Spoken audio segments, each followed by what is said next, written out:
నేనేమంటా అంటే అమ్మా, ఆయన అందశ్రీ గారి పేరు తీసేయాలను, ఆయన పేరెందుకు పెట్టుకుండా అనేది కాదు ఇక్కడ చర్చ. మనం మాట్లాడేటప్పుడు కూడా కొంత ఏం జరుగుతుంది, ఏం మాట్లాడుతున్నాం అనేటువంటి క్లారిటీ కూడా ఉండాలి మనిషికి. అంటే నేనేమంటున్నా అంటే ఆయన పేరుని తీసేయాలని ఎవరు చర్చ తెలియదు కదా, ఇక్కడ పాట అయినది కాదని ఎవరు చర్చ తెలియదు కదా. ఇక్కడ ఏంది అని అంటే నువ్వు రాసినవు ఓకే, కానీ అందులో ఈ తెలంగాణ ప్రజల అస్తిత్వం ఉన్నది అని చెప్తున్నాం మేము. ఈ తెలంగాణలో పాడేటోళ్ళు ఉన్నారు అని చెప్తున్నాం. ఈ తెలంగాణ కోసం పనిచేసినటువంటి మ్యూజిక్ డైరెక్టర్లు ఉన్నారు అని చెప్తున్నాం. కాబట్టి ఇవాళ అందశ్రీ గారు ఇంకొక మాట ఏమన్నారు అంటే, నేను యూట్యూబ్లో కాల్లీకి విన్నా నేను, ఒక ఇటలీ అమ్మాయి తెలంగాణ రాష్ట్రాన్ని ఇస్తే సంబరాలు చేసుకోలేదా, కీరవాణి నా పాటను కీరవాణి చేస్తే నేను చేయించుకోదనే టైప్లో మాట్లాడాను. ఇటలీలో ఉన్న అమ్మాయి ఇవ్వడం, తెలంగాణలో ఉన్నటువంటి కేసీఆర్ దేవడం, అంటే మొత్తానికి ఏమనంటే ఇచ్చినమని ఒకరు తెచ్చినమని ఒకరు అనేటువంటి డైలాగ్ ఉంది. ఈ డైలాగ్ ఏంటంటే చాలా దౌర్భాగ్యమైనటువంటి డైలాగ్ ఇది.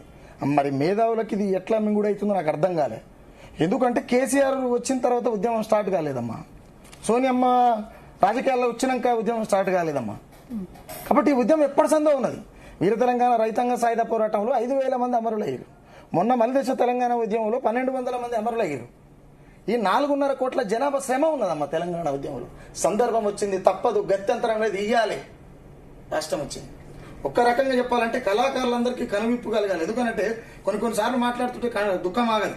తెలంగాణ ఉద్యమం జరుగుతున్నటువంటి సందర్భంలో కొంతమంది అక్కలు చెప్తుంటే విన్నా, నేను దగ్గరికి వెళ్ళి వాళ్ళ శ్రమను చెప్తుంటే విన్నా. కేసీఆర్ ప్రభుత్వంలో వాళ్ళు పడ్డ కష్టాన్ని నాకు, అంటే నేను ఇండివిజువల్గా ఉంటా కాబట్టి నాతో వచ్చి మాట్లాడేది. వాళ్ళు తెలంగాణ ఉద్యమంలో ధూమ్ధాం జరుగుతుంటే ఇంటికి పోయేటువంటి పరిస్థితి కూడా ఉండేది కాదు. 24 గంటలు ఏదో టైంలో ఏదో ఊర్లో ఏదో ఒక ఉద్యమంలో ఉండేది. ఆడబిడ్డలకు నెల మంత్ వస్తే కూడా ఇంటికి పోలేని పరిస్థితిలో ఆడబిడ్డలకు వచ్చే మంతు కూడా గంతేసి గొంతెత్తితే సిద్ధించిందమ్మా తెలంగాణ. ఉత్తగా ఆశామాషగా రాలేదమ్మా. కాబట్టి మనం మాట్లాడేటప్పుడు ఈ సబ్జెక్ట్ ఏంది, అసలు ఏంది అనేది ఒక క్లారిటీ అయితే ఉండాలి. అందశ్రీ గారి పేరు తీసేయాలనేది కాదు ఇక్కడ చర్చ కాదు. అందశ్రీ పేరు తొలగించాలని ఎవరు అంటలేరు కదమ్మా. రైట్. ఎస్ సోమన్ గారు, మీ సహచర ప్రజా గాయకుడు చెప్పింది మీరు వినే ఉంటారు.